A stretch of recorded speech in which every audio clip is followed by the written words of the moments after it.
Hey guys, welcome back to another episode of Matters of the Heart and Soul podcast. My name is Janie Charlo, one of your hosts, and welcome back. So today we're talking to Tracy Inscore, attorney. Okay, we are talking about tapped out and burned out. So I think this is an episode that no matter who you are, if you're just a mom, I'm not saying just a mom, but if you're a mom, a professional, I think you can get some gems from this because we're going to really dive in. I think that collectively, especially in the United States, we're all at that tipping point of burnout.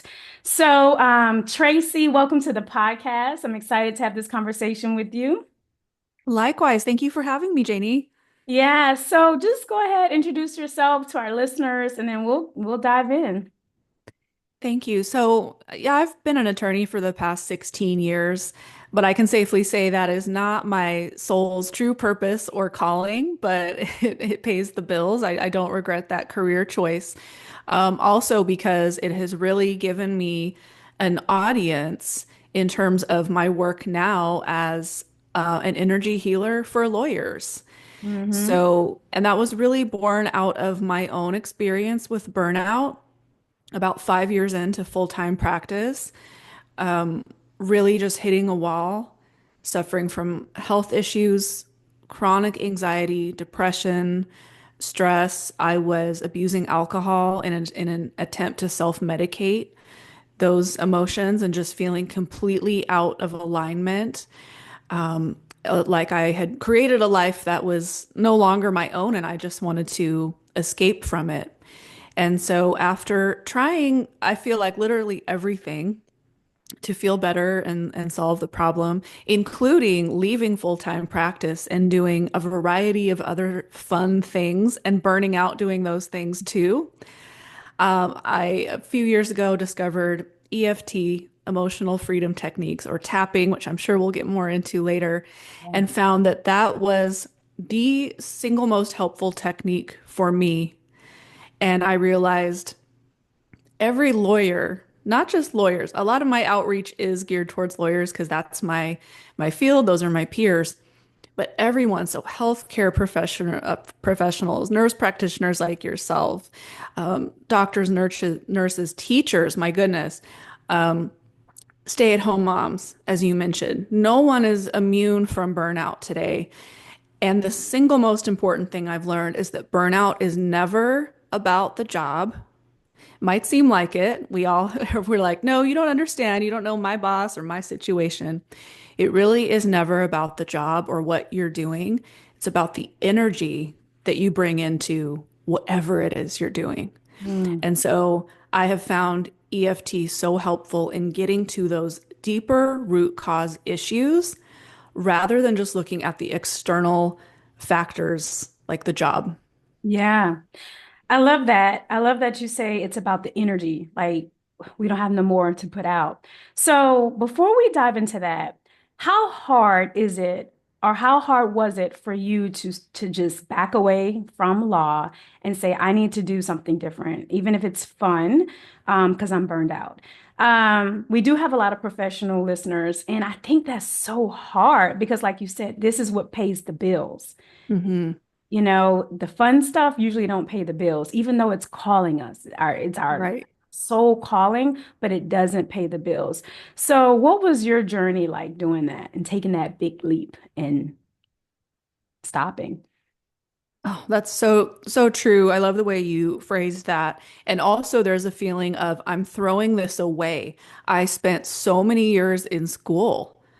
I went through all of this to get this job that I thought I really wanted, that I thought I would feel a certain way once I had it, right?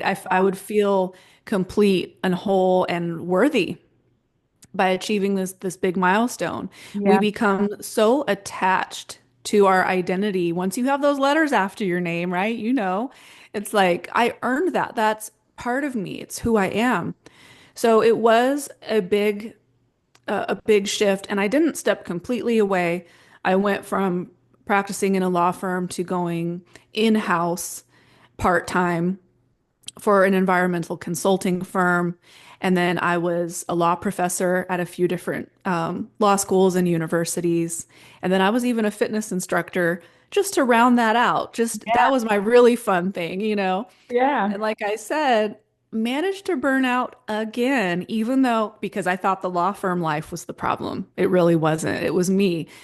Not only was I trying to do all of these things at once, really working more hours than I ever did at the law firm, because I'm doing like five Mhm. or six part-time gigs, Yep. but I'm doing everything perfectly. I'm stepping in at the last second anytime someone needs a sub. I'm, you know, draining myself in Yeah. those roles too. Yeah. So let's talk about it. Let's talk about burnout. What is burnout as it relates to not having enough energy, like you mentioned a second ago? Yeah. So it's interesting because the World Health Organization has officially recognized burnout, but only as an occupational phenomenon.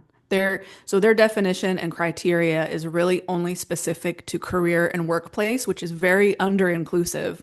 Because Mhm. like we've talked about, you could be a full-time caregiver, a parent who's not in the workforce. I've even worked with students who are already burned out from being overscheduled, Yep. from being high achievers. They haven't even had their first job yet, and they're already burned out. So Yep. from an energy medicine perspective, burnout is really caused by being in a chronic state of depletion, mentally, physically, emotionally, even spiritually, for an extended period of time, to the point that getting a good night's sleep, doing all the self-care does not fix the issue. I describe it as being tired at the soul level. My soul is tired. Yeah. And so everything is energy, right? You know this. So human body is essentially a conduit for energy. It's meant to flow to us and through us so we can give and receive. Yep. For a variety of reasons, our energy system can become blocked and imbalanced. We have a state of far more energy going out than we have coming back in to replenish us. And so sometimes that's because, in addition to overgiving, overperforming, overachieving, overworking, we've also cut ourselves off from receiving, Yep. from being replenished. So I've noticed that a lot of my clients have a lot of trouble with receiving, whether that's receiving help, gifts, compliments, receiving adequate compensation for their work. So maybe they could work a little less, right? Yeah. Allowing themselves to do things they really enjoy. So I define it as doing too many of the things that drain you and not enough of the things that fill you up. Yeah, it's like just out of balance, completely out of balance. So you talked about EFT, all right, emotional freedom techniques and tapping. Is this your main modality when you're helping people in burnout or to recover from burnout? It is my main modality, yes. Okay, and what is it?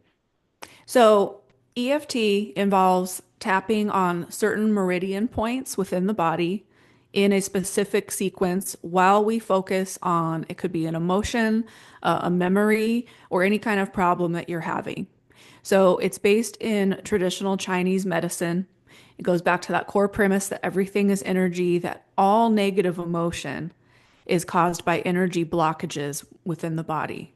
So Yeah. we're vibrational beings, and every emotion and experience carries a certain vibration or frequency. We're basically like little sponges. And you may have heard the sayings like our issues are stored in our tissues, Mhm. or our biography becomes our biology. The body keeps the score. Our body is a living, breathing record of everything we've ever experienced. And so sometimes just like a vinyl record gets scratched and it won't play right anymore, it jumps and skips. Our emotional experiences can do the same thing within our body, and we find ourselves being triggered by things, feeling that emotional charge, having a physical reaction when we just think about a past event. Mhm. So the meridian system is like an energetic highway running through the body, and tapping allows us to restore the proper flow of life force energy or chi through Mhm. those meridians. And so, whenever there's any sort of blockage, that's when physical ailments, illnesses, emotional issues can start to happen. And really, traditional Chinese medicine and the practice of acupuncture were actually way ahead of their time, thousands of years ago, by identifying the meridian system, which basically represents the framework of the nervous system as we know it in modern Western medicine. So most of us are familiar with that meridian system because of acupuncture, which involves placing needles at certain points along those meridians, which are like passageways to Mm-hmm. get that stuck energy flowing again. Now, I hate needles personally, so I'm Mm-hmm. really glad that the founder of EFT, he was a man named Gary Craig, he identified certain meridian points on the head and the upper torso that are especially useful for dealing with emotions, and found that with just applying light pressure or tapping on these points in a specific sequence, we can essentially get the same result as acupuncture, but without needles. Mm-hmm. So, EFT allows us to engage the body, the nervous system, and the subconscious mind while we send these signals of safety throughout the body by tapping as we experience and talk about that negative emotion. That's really key. It allows us to actually process our emotions instead of just suppressing or denying or covering them up with positive affirmations. Yeah. Emotions, energy, emotion. So, how would someone know that they are burned out? So it's kind of one of those things. I think like when you know, you know. But what I find, what makes burnout different from just stress, and I hate that term when people try to minimize just Mm-hmm. stress, but it's really a feeling of helplessness going into hopelessness, feeling disengaged, detached, maybe numb. You're in more of a freeze state Mm. than in than even in fight or flight. Um, Leaning more towards depression. Now, sometimes it can be hard. By the way, I'm not a licensed therapist or medical professional. This is not medical advice, but as someone who's personally struggled with anxiety and depression, it can be hard to tell which came first. Like, am I burned out because I'm depressed? Yeah. Or am I depressed because I'm burned out? It's a vicious cycle where if you are dealing with an underlying mental health issue or a physical issue, it takes so much more energy to get through your daily life that, of course, you're more prone to burnout. Mm-hmm. But if you find yourself just really finding it hard to focus, hard to complete the most basic tasks, really feeling exhausted, maybe being sick more frequently, your performance at work is just like you're just kind of, even for us high achievers, Yeah. we're probably still doing great, but you feel like you're doing the bare minimum. Mm-hmm. Yeah. No. I was going to ask, I know when I was burned out, one of the biggest things for me was I felt like time was speeding up. Mhm. And I was doing everything to keep up with it, and it was like I can't do it. And then I just let it all go. It was like on a horse, and you're riding the horse, and the horse kept getting faster and faster. And after a while, I'm like, I can't stay on this horse or on this ride, or I'm gonna die. And Yeah. I just let go. And that was the surrender part. But for Mhm. me, it felt like time was speeding up, and all the things that I could manage easily Mhm. became so much. Right. And I just let it go. And I didn't even try to hold on. I knew because my nervous system was not able to keep up. And that's when I Mhm. said, I gotta let this go. But it felt like time was just speeding up. And I mentioned that because I know some people are on that hamster wheel and it just feels like they're just going and going and it becomes robotic. Life becomes robotic. And I feel like that could be burnout as well. Mhm. Absolutely. That numbness, that feeling just disconnected, going Just through the motions. going through the motions, Yeah. exactly. Yeah.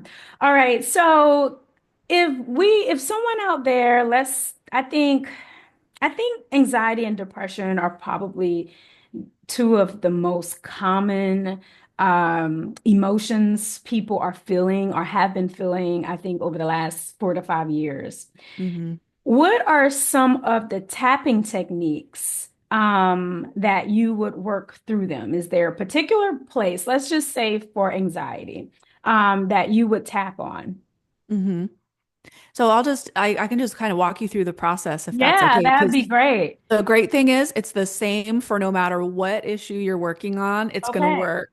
So in a session, and I should add, this is a self-healing technique that you listeners can do on your own. You do not need a practitioner. You don't have to leave your house. You don't have to make an appointment, which is amazing. This is meant to empower you to do this. Now, of course, there are benefits to working with a practitioner, but so let's say I'm in a session with somebody, we identify the issue and we want to pinpoint it as specifically as possible. The more specific, the better. So, what is that anxiety about? Is there a specific event that you're dreading? Is it something in the past? Where do you feel that in your body? We want to get very clear on that. Next, we start on the side of the hand. This is the karate chop point, and I would guide the client through three setup statements that are designed to reduce any resistance to the process. So that might be like, even though I'm really anxious about this meeting, I love and accept myself anyway, something along those lines. Mhm. Um, every practitioner might use a little very different variation on the tapping points. The ones I use, I start at the top of the head, go to the back of the neck, back to the top of the head. We go to the inside corner of the eyebrow, outer part of the eye, eye, under the nose, under the mouth. We get the collarbone points. I like to do the thymus point in the center of the chest, so just kind of thumping the center of the chest, Yeah. under the arm. Shortcut to get all the meridian points in the fingers. I'll just have the client tap on a wrist or even tap their wrists together, and then we go back to the side of the hand. So that's one round. Now, at each point of the body, I'm maybe saying a statement to the client based on what they've told me in our session, how they've described the way they're feeling. So it's all based on their words and what they've told me. And so we're tapping on statements like, I'm so afraid of what might happen. I'm so dreading this event, or I can't believe this happened to me, whatever the situation may be. Mm-hmm. At after a few rounds, and as we're going, I'm monitoring body language, and I'm also looking. A really cool thing that can happen is someone will get kind of stuck on one of the points. So typically my sessions are on Zoom, just like we are right now. So my client is mirroring me as we go. They're copying exactly what I do, repeating after me. Sometimes I'll move on to the next point and they stay on the last one, and it's as if they haven't even seen that I've switched and they just keep going. That gives me so much information as a practitioner because each point corresponds to a specific meridian or an emotion. Yeah. So Mm-hmm. let's say someone's stuck under their eye and they're not moving on. I'll say what fear is coming up because that's the stomach meridian, that's what's connected to fear. So our body is always talking to us if we're just Always. willing to listen. Yeah. Um, I kind of just got into energy just in my own, like I said, just going through my own things in life. And then being in the healthcare system over 20 years, understanding healing, but understanding it at a deeper level that is so much more than pharmaceuticals, is so much more than sick care. And that not only that, but the power that we have within ourselves to truly heal if we just give it time. Mhm. Now, with the tapping, are there some instant things that your clients feel when they go through these sessions with you? Yes, and it is probably the most rewarding thing I've ever experienced. So, initially, I have kind of a three-step process. The first step is always to take the edge off and get out of any sort of fight or flight state because you really can't move into any deeper work if you are in a literal survival state. So Yep. many of us are walking around like that as if we're being chased by a tiger and we don't even realize it. So the first thing is to take the edge off. Now, to start, I always have clients do a subjective scoring of what they're feeling on a 0 to 10 scale so we can check how the session is working throughout. So to see a client go from maybe a level 9 activation of, let's say, anxiety on the verge of a panic attack Yeah. down to maybe a 3 And they're like, "Oh, okay, I feel so much better. Now let's get into what was really causing this." Mm-hmm.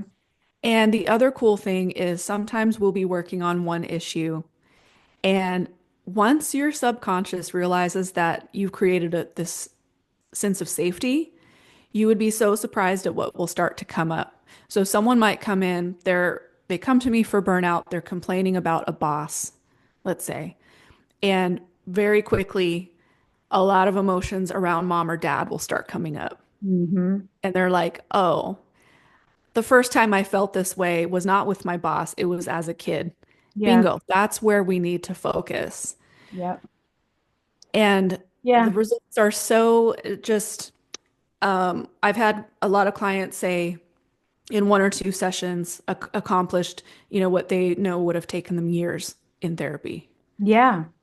So we know the power of the subconscious mind.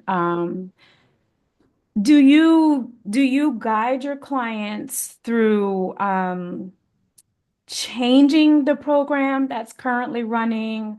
I know you have to first figure out what is the program, like you said. Mhm. If it wasn't the boss, it was way back when you first experienced that with your mom, and that program is down there in the subconscious mind. Do you go through steps to change that program with them? That's Yes. 'cause I know that's deeper than tapping. Tapping kind of brings it up to the surface, but it's kind of like we got to go beneath that.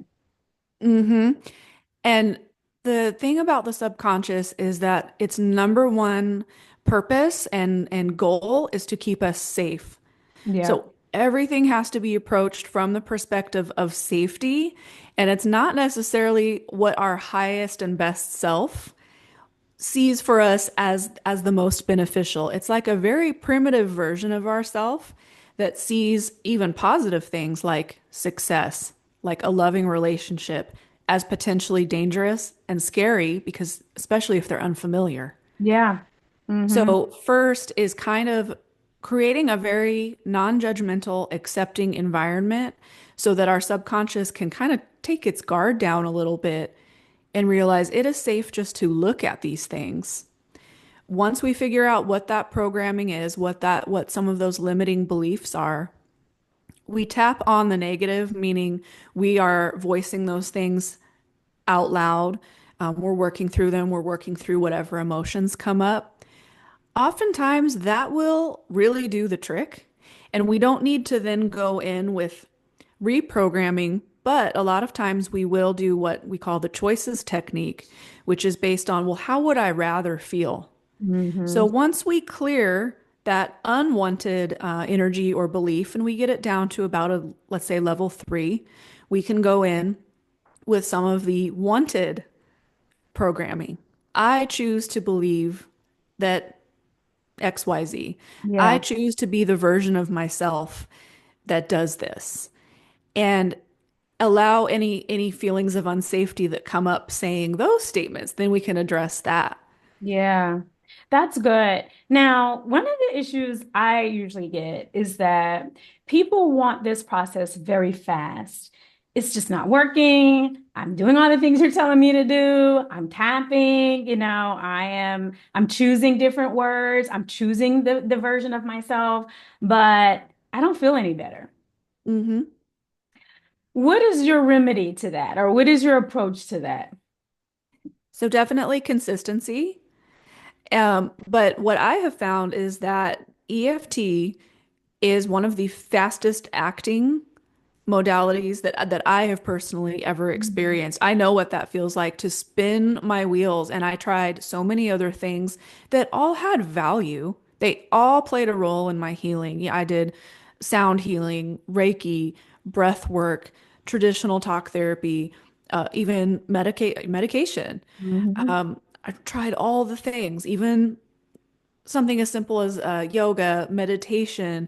Personally, I find it hard to quiet my mind. It's like trying to go from 100 to 0. Yeah. So I need a strategy that's a little more active where I am voicing these things out loud and Yeah. doing a somatic technique with the body. And so most of my clients really do see a lot of benefit within 3 to 5 sessions max. where they're like, okay, maybe the issue isn't completely solved, but wow, I have a completely different perspective.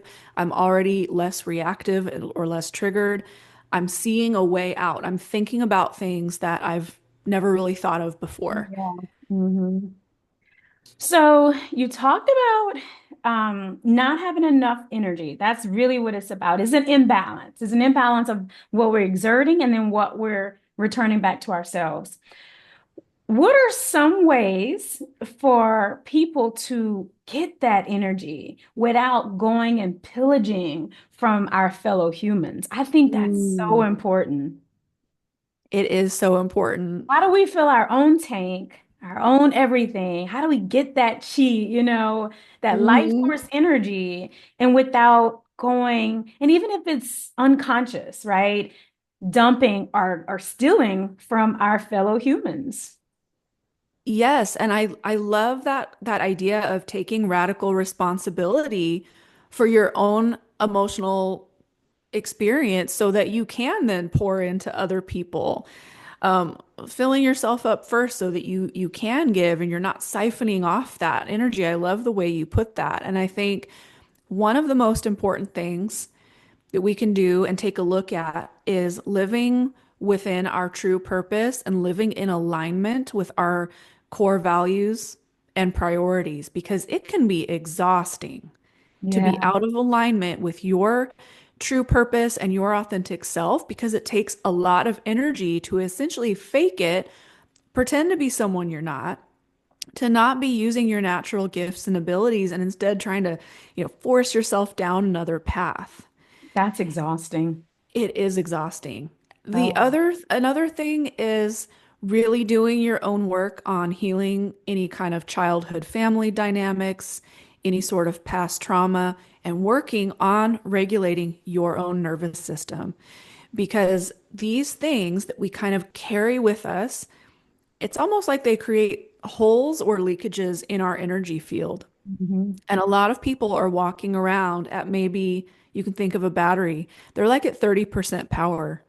hmm Is here's 10% going for this childhood trauma they had that was never properly addressed. Yep, And they're not even consciously thinking of it every day, but it's there. It's running in the background, it's running in the right? background. Like software just draining that battery. Like all the apps just draining your phone. It's all running back there. It's so true. It's so true. And until you Hmm. close each one of those, your phone will be powered for a long time. Exactly. Yeah. Some of the things I know personally, I do so much in nature, I Hmm. go for walks in nature. Some days when I'm working from home, I'm outside all day I just love that. because I love the birds. I love just the sun hitting me, just the air. It just raises my battery. Hmm. I'm grounding, even just putting my hands in the soil, touching on my flowers. All of that stuff just raise it up. I mean, all the time. And so I was just wondering if there was anything you personally do that just kind of gets your energy back up there. Oh, exercise is huge for me, and I love doing it outdoors. I love Yeah. running. I love hiking. I just got one of those little rebounder trampolines. I don't know if you've ever used one. Yep, those are good. Yeah. So much fun. Really helps with the lymphatic drainage. I feel so good after I've used that. I have three cats. I love snuggling my babies, my pets. I love spending time with good friends. I'm lucky to have a really solid group of girlfriends and That's we good. can Yeah, just hang out on the couch. We don't have to go anywhere or do anything, but we have that sense of sisterhood and community. So yeah, there are a lot of other things that I reach yeah, for, that's but this is awesome. a main tool. Yeah. Yeah. So, Tracy, what about the people who's like all this emotional stuff? I don't know. You gotta push through your negative emotions. You gotta push it aside. You gotta just go after your goals. You gotta just, muscle through. You gotta do all Hmm. that. What do you say about that? Oh, that used to be me. I used to be you, so I completely understand. Yeah. I was raised in a very kind of tough love environment. Mhm. My family was part of a high control religion until I was about 10, so it was very strict, very a ton of limitations on what we could do. I remember being told, hearing in a sermon, I was probably 4 or 5, to never let your mind go blank for even a second because the devil will come take it over. Such a Wow. far Yeah. cry from where I am today, but Mhm. it also promoted really harsh physical discipline of kids. So that was something that I grew up with. Mhm. And I also inherited a really strong work ethic from both my parents, really, but especially my dad. And it was this mentality of just suck it up. Yeah. Just work harder. No one cares. Like, and my safe space in growing up was school, was academics. I learned to kind of tie my worth and value to academic achievement, and which Mhm. led to law school, which led to pursuing this corporate career. I probably didn't even get a chance to stop and think how I felt Yeah. about any of that till I was in my mid 30s. I'm 42 now, and so this is all pretty new to me as well. Yeah. Yeah. And so often we fall in this comparison trap of, well, I didn't have big trauma, right? I wasn't horrifically abused, or I know people who had way worse things happen to them. So Yeah. I should be grateful for my childhood. I shouldn't complain. We just need to suck it up.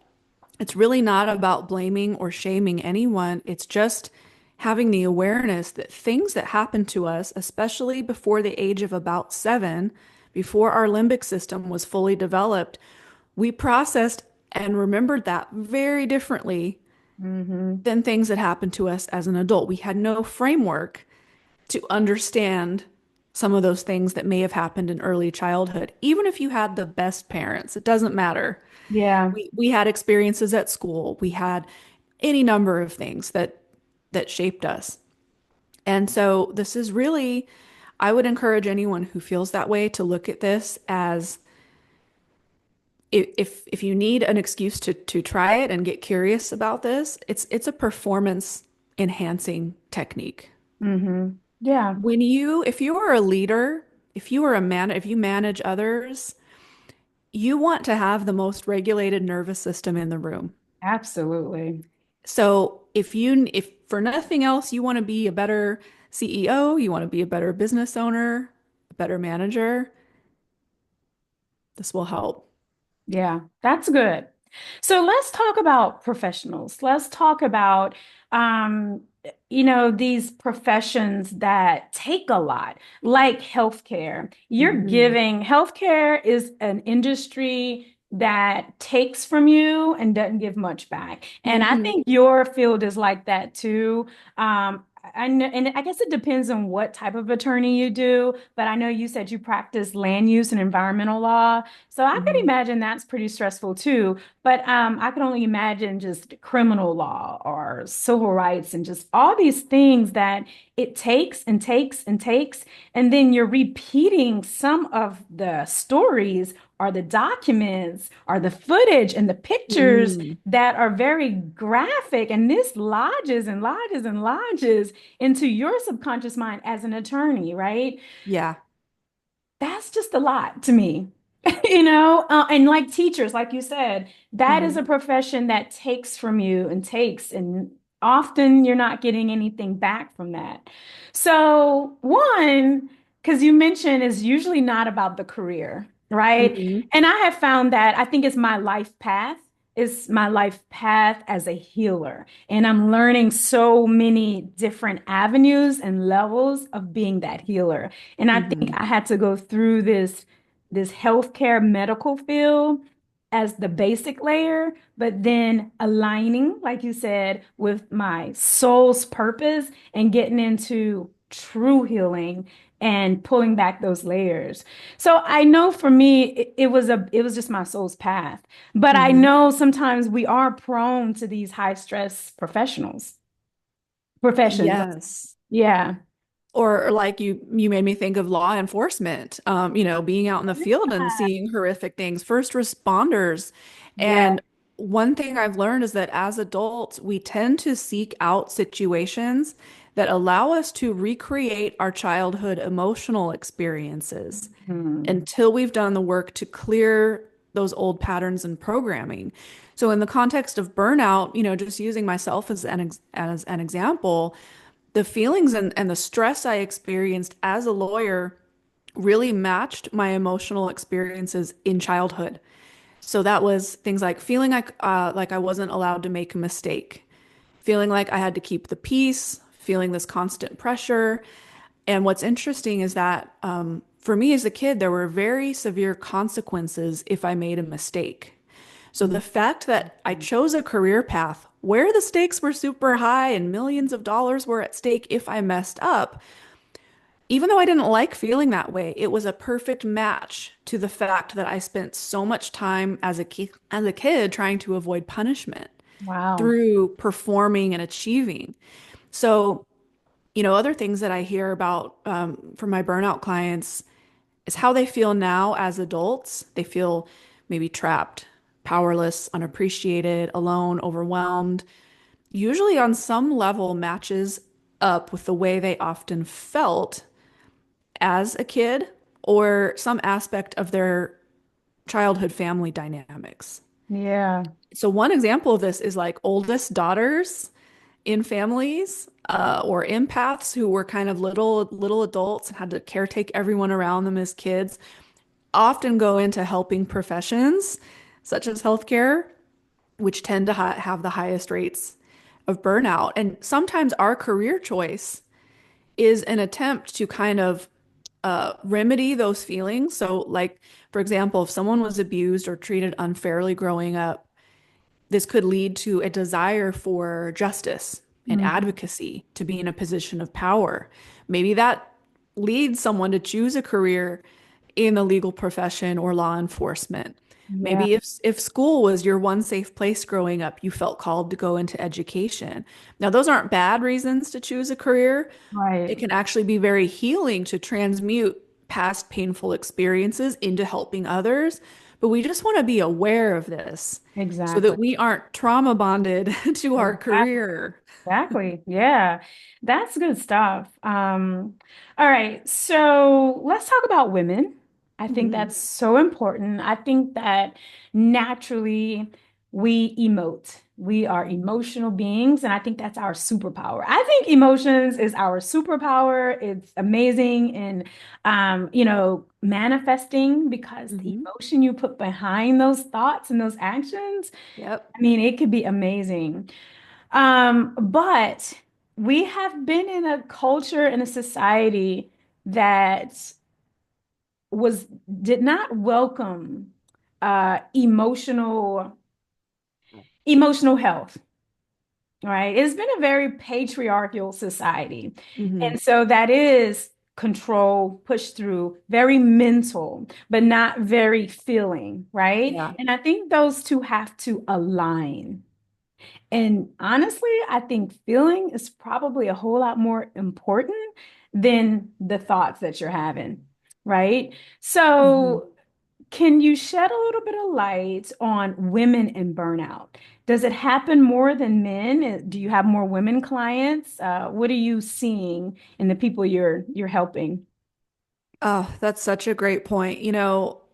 I was very much like that. Like I remember the first time in therapy when the therapist asked me where I felt a certain emotion in my body. I just looked at her like, "What are you talking about? My emotions are in my head. I don't." I was so disconnected. Yeah. And so, especially for women who are in maybe more traditionally masculine fields, especially, we are in our heads most of the time, and we almost have to disconnect from our body and from our heart, maybe to just get through the day, to do some Yeah. of the things we need to do. Like you were mentioning, some of those stressful things, or for example, watching footage of violent acts, or dealing with children who have been abused, any number of things. We kind of have to shut off that that emotional part of us. And as women, that can be so damaging because if we're not consciously sort of opening that back up, this almost hardening kind of occurs, and we can tend to slip more into our masculine energy. That's where we start having like the shoulder pain, the neck pain, the back pain. I struggled with that big time. Yeah. By the end of the day, I usually hold my stress in my shoulders. So if I've been at my laptop or computer, even seeing patients, if I'm doing a lot like standing and just not more relaxed in it, I hold all my stress in my shoulders. I mean, it Hmm. definitely happened. Yeah, and you know, a lot of the qualities we have that serve us so well in our careers, our ability to analyze, be logical, to solve problems, to put others' needs ahead of our own.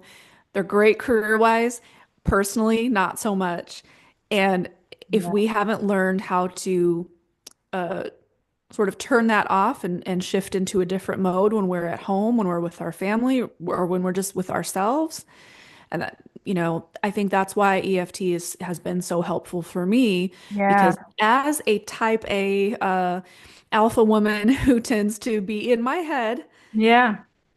I can still use my head. It's not about turning that off at all. It's Right. about integrating and dropping into the body and really leading with my heart, kind of merging those two, getting that resonance, that coherence. Yes. And today's Love Day is Yes. Valentine's Day. So happy Valentine's Day to everyone out there. And I'm glad we kind of got here organically.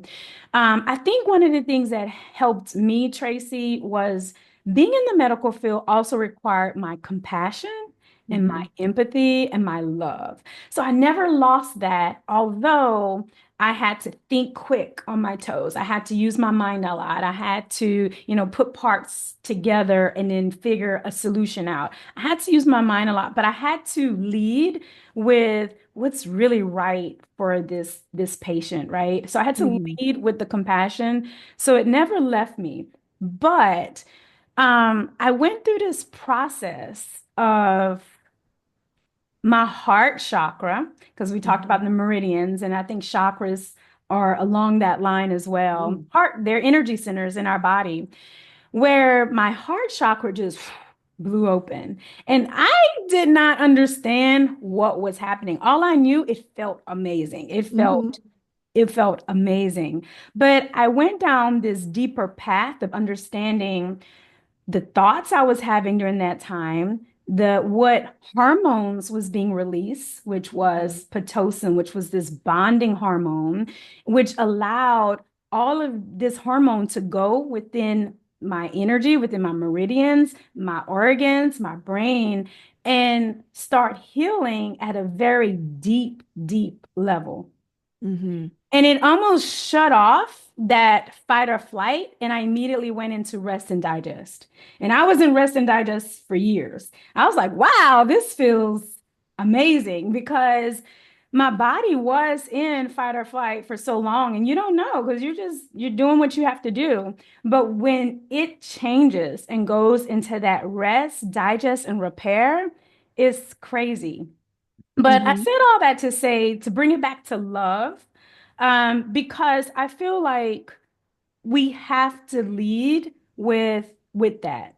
I Hmm. think that there's a lot of emotions, and I think once you understand that some of these emotions have higher vibrations and some of them have very low vibrations, you will also understand how it could heal you, how it can make you feel amazing, but how it could Hmm. also make you feel sick and tired and fatigued and just ill.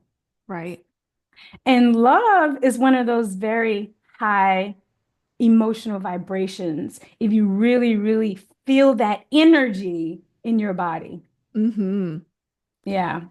Yeah, I believe, yeah, we are all made of love. We are love. I believe that is our true essence, and that the extent to which we feel bad is actually just an indicator of how um, aligned or misaligned we are with that true essence of love. Because when you're walking in love and you're doing things out of love, motivated by love, you're so good. Like you're untouchable. You know that. It's like, It's a high. It's a yeah. literal high. And you're like, and when I felt that, and spirit was like, because it was intense for about 2 weeks, and then it Mhm. just dissipated.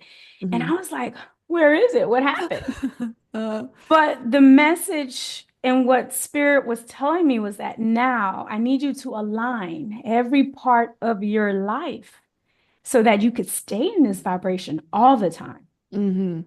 And that's when I had to, get rid of this and get rid of that and do this and do that and, just figure out what wasn't in alignment with that and really embody that every day.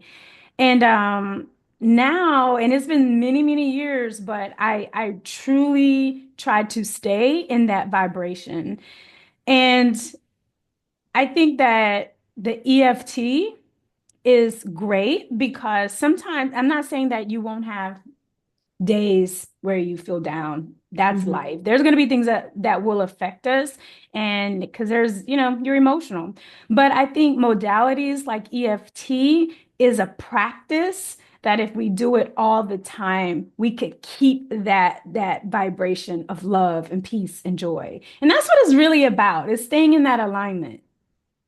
Exactly. Yeah, it increases your resilience so that those things that might otherwise get to you just kind of roll off your back. And like you said, that beautiful state that you felt so intensely for 2 weeks, it maybe just felt less intense because it kind of became your new normal.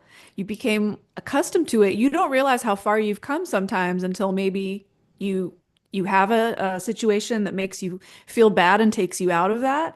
And you're like, oh. I'm used to feeling like this. I'm used to feeling way up here. It feels almost unbearable to go down into those lower vibrations. Yeah, yeah, And that's a beautiful thing because that's motivation to get out of that as quickly as possible. You're like, yeah, no, I want to get back to that better feeling yeah. thought. And I could appreciate it because I understand shadow work. I understand Mhm. all of me. I have to have the wholeness, the light and the dark, right? Because that completes all of us. But my set point, I want to feel good. I want to feel Yeah. energized. I want to feel vibrant every day. I want to be able to give that emotion as well from my overflow. And I Hmm. think just I think modalities, and that's what I love because I'm on a mission and it's hard when you are in a healthcare system that you're educated. It is just the program. You're educated to treat symptoms, Hmm. and most times it's symptoms with prescription medication, but we have all these modalities like what you're doing to really, really, really attain true healing. Right. Right. Yeah, I can see how being in that industry could be so frustrating where we have such a low standard for how good we're supposed to feel. You are supposed to feel exactly what you just described. Yes, like we're supposed to feel that way. I don't think like we sometimes we'll normalize chaos. We'll Exactly. normalize, oh, I have to drop the kids off. I got to go grocery shopping. I got to go to the gym. Then I got to go on my conference call. Then I got to wake up because I got to work, these 10 hours. Like we normalize that, but I don't think that was ever our divine intention to be in these bodies doing that. I completely agree with you. Completely. Yeah. So Tracy, how can our listeners reach you? Please let us know how our listeners can reach you. They want to set up a consultation or do any sessions with you. How can everyone reach you? Sure. So I do offer a free 30-minute burnout strategy session just to chat and you can share what's on your heart and we can see if it might be a good fit for us to work together. My website is tapoutburnout.com. That's all one word. I'm also primarily on LinkedIn and Instagram. Instagram is tapoutburnout and I'm Tracy Inscore on LinkedIn. Awesome. I have two questions and then we'll wrap it up. Okay. What book can you recommend to our listeners? I think reading is so important. I think it's one of those things that lodges sometimes in that subconscious mind when you're reading those words.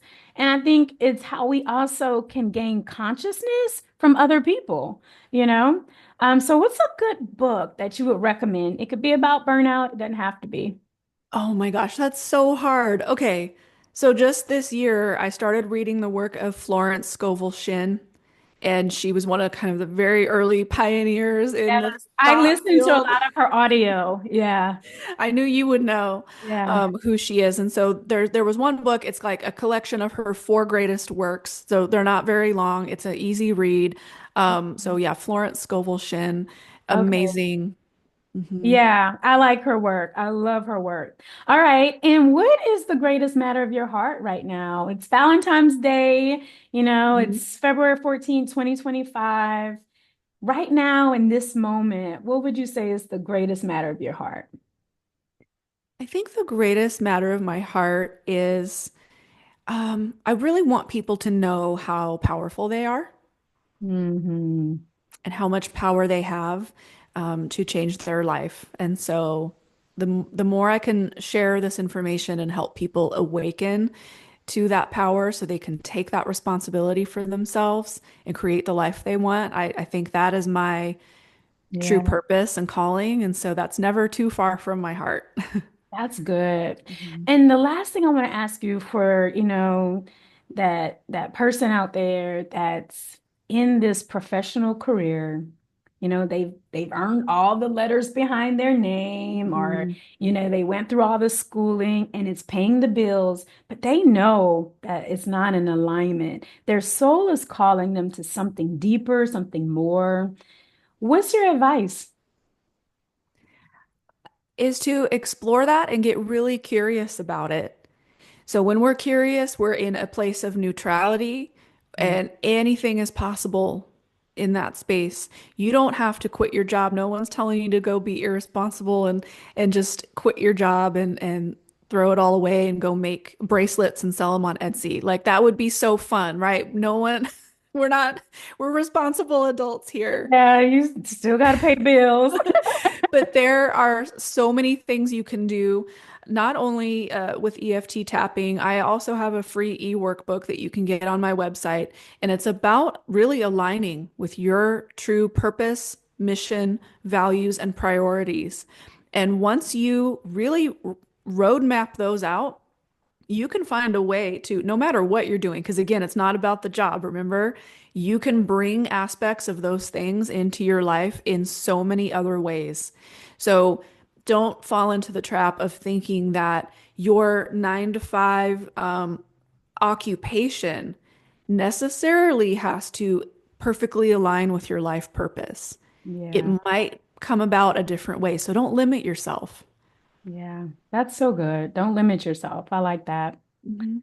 All right, Tracy, thank you. It's definitely been a pleasure. Burnout it's not about enough. I mean, Mhm. I think I know people now that are just burned out. And I hope that this podcast, this episode will help somebody out there. So thank you so much. Thank you for what you're doing, what you're bringing to the table. I think that we are collectively in a big transformation. And I think it takes everybody stepping into their spiritual gifts and just doing whatever they can to serve the collective. So thank you because that's big, for doing what you're doing as well. So if you guys want to reach out to Tracy, do a free consultation, get some tapping in. Tapping works. I do it myself all the time. I usually work out, stretch, and then I'll do some tapping. Mhm. And then listen, I don't think I have no like order or anything. I'm just like doing all kind of things. I'm tapping everywhere. So, but I feel it. And that's good. Yeah. All right, guys. So this has been another episode of Matters of the Heart and Soul podcast. My name is Janie. As always, we appreciate you guys. Happy Valentine's Day. This podcast is inspired by love, relationships, spirituality, justice, culture, family, children, finances, freedom, personal growth, energy and vibrations, universal principles, health, education, masculine and feminine energies, music, and all things of the heart and soul. This is how we connect our hearts and our minds for perfect alignment. Take care, guys, and we'll catch you next time.